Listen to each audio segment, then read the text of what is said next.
My name is Shane Lange. I'm the editor at Factory Worker Media, and what do I do?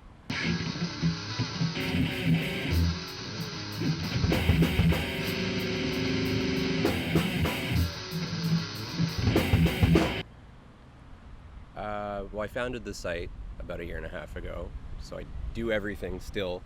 Um, the plan is to have other contributors helping out as well, but having done the media stuff myself, I don't want to be taking on unpaid contributors because I know what that's like, and I would much rather see people get paid for their efforts. So the plan is to continue looking for advertisers and pulling that in before I start bringing on other people.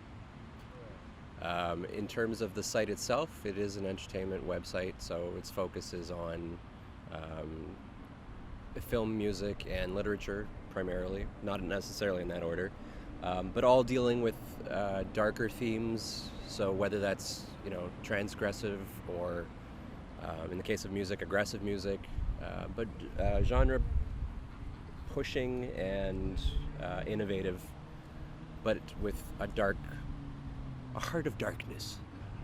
So I guess that's kind of, for me, the point. All of these things sort of bleed into each other.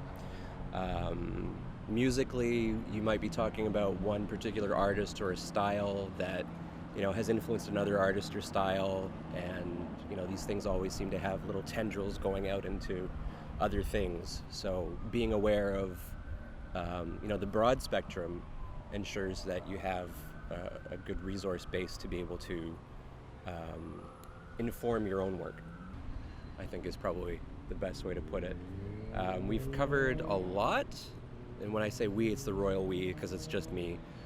Other than that, I don't know. I think every interview I do, or every small project is its own achievement.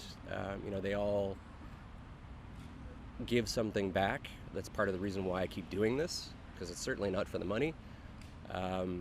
The fact that each one of those people has a story of their own, and their own way of interpreting things, and that's the whole reason that I'm interviewing them in the first place.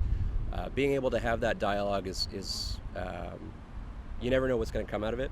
So it's an opportunity to have a conversation that you wouldn't necessarily get to have, and to share the fruits of that labor with other people.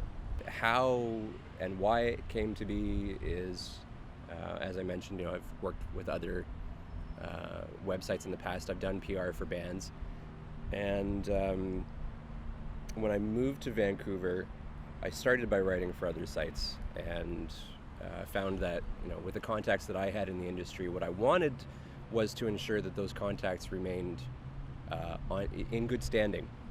And the best way for me to do that was to ensure that I had editorial control of the content, because then I could say, yes, this is definitely when something is going to post, or whether or not it would post. And the only way to have that kind of control was to have my own site. So it was just the most practical way to ensure that I was able to do what I wanted to be doing.